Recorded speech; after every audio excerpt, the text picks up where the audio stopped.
بسم اللہ الرحمن الرحیم۔ اسلامک ہسٹری سینٹر کے ویورز السلام علیکم۔ جہنم کی ہولناک سزائیں۔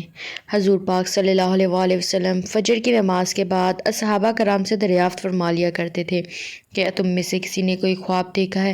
اگر کسی نے دیکھا ہوتا تو آپ صلی اللہ علیہ وآلہ وسلم اس کی تعبیر فرما دیا کرتے تھے۔ چنانچہ ایک مرتبہ جب آپ صلی اللہ علیہ وآلہ وسلم نے صحابہ کرام سے دریافت فرمایا اور کسی نے بھی خواب کا تذکرہ نہ کیا تو حضور اقدس صلی اللہ علیہ وآلہ وسلم نے ارشاد فرمایا کہ آج میں نے ایک خواب دیکھا ہے کہ دو آدمی میرے پاس آئے ہیں جو میرا ہاتھ پکڑ کر مجھے ایک مقدس سرزمین کی طرف لے کر چلے گئے۔ کیا دیکھتا ہوں کہ ایک شخص وہاں بیٹھا ہوا ہے اور دوسرا ہاتھ میں زنبور لیے کھڑے اس بیٹھے ہوئے شخص کے کلے چیر رہا ہے، اور جب ایک کلا گدی تک چڑ جاتا ہے تو دوسرے کلے کے ساتھ بھی یہی معاملہ کرتا ہے اور اتنی دیر میں اس کا پہلا کلا درست ہو جاتا ہے، مگر وہ شخص پھر اس کے ساتھ یہی عمل دہراتا ہے۔ یہ دیکھ کر میں نے دریافت کیا آخر یہ کیا بات ہے؟ تو وہ دونوں کہنے لگے آگے چلیے۔ ہم آگے چلے تو ایک ایسے شخص کے پاس سے گزر ہوا جو لیٹا ہوا ہے اور دوسرا شخص اپنے ہاتھ میں ایک بھاری پتھر لیے اس لیٹے ہوئے کو سر کو نہایت بے دردی سے کچل رہا ہے۔ چنانچہ جب وہ اس شخص کے سر پر زور سے پتھر مارتا ہے تو پتھر لڑک کر دوسری جانب چلا جاتا ہے، تو وہ شخص بھی اس پتھر کو لانے بھی نہیں پاتا کہ اس کا سر پھر درست ہو جاتا ہے، اور پھر وہ اسی طرح اس کا سر پھوڑتا رہتا ہے۔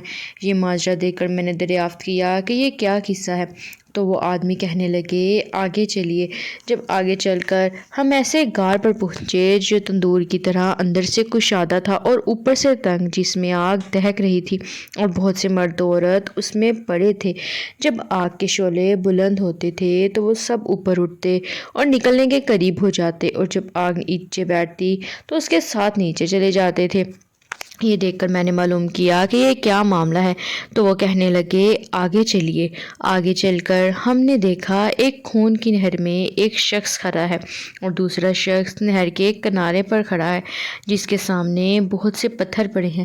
جس وقت اندر والا شخص نہر کے کنارے کی طرف آتا اور نکلنا چاہتا تو کنارے والا شخص زور سے اس کے منہ پر پتھر مارتا کہ وہ پھر اسی جگہ واپس پہنچ جاتا، اور پھر جب وہ دوبارہ باہر نکلنے کی کوشش کرتا تو پھر اس کو اسی جگہ دوبارہ پہنچا دیتا۔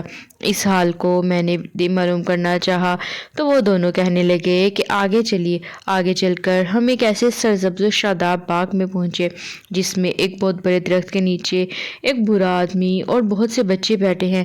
اسی درخت کے قریب ایک اور شخص بیٹھا ہے جس کے سامنے آگ جل رہی ہے جس کو وہ مزید بھڑکا رہا ہے۔ پھر وہ دونوں مجھے اس درخت پر چڑھا لے گئے جس کے درمیان میں ایک خوبصورت مکان تھا۔ وہ دونوں مجھے اس مکان میں لے گئے۔ اتنا عمدہ مکان میں نے کبھی زندگی میں نہیں دیکھا تھا، جس میں بہت سے بوڑھے، جوان اور بچے موجود تھے۔ پھر باہر لا کر اس سے بھی اوپر لے گئے جہاں پہلے گھر سے بھی زیادہ عمدہ مکان تھا جس میں صرف بوڑھے اور جوان تھے۔ اب میں نے ان دونوں سے کہا تمام رات مجھے لیے پھرتے رہے ہو، آخر ان اسرار کے حقائق سے بھی آگاہ کر دو۔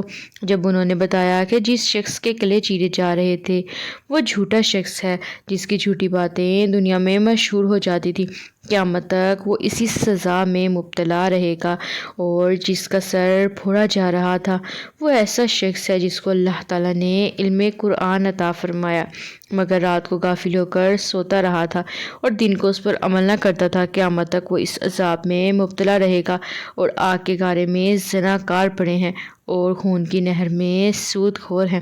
پھر انہوں نے بتایا کہ ہاں، وہ بڑے میاں جو سرسبز درخت کے نیچے بیٹھے تھے وہ حضرت ابراہیم علیہ السلام اور ان کے ارد گرد لوگوں کی نابالغ اولاد، اور اسی درخت کے قریب جو آنکھ دھوکنے والا شخص جو آپ نے دیکھا وہ مالک دروغہ دوزخ ہے، اور درخت کے اوپر والا وہ پہلا گھر جس میں آپ داخل ہوئے تھے وہ عام مسلمانوں کا گھر ہے اور دوسرا شہیدوں کا۔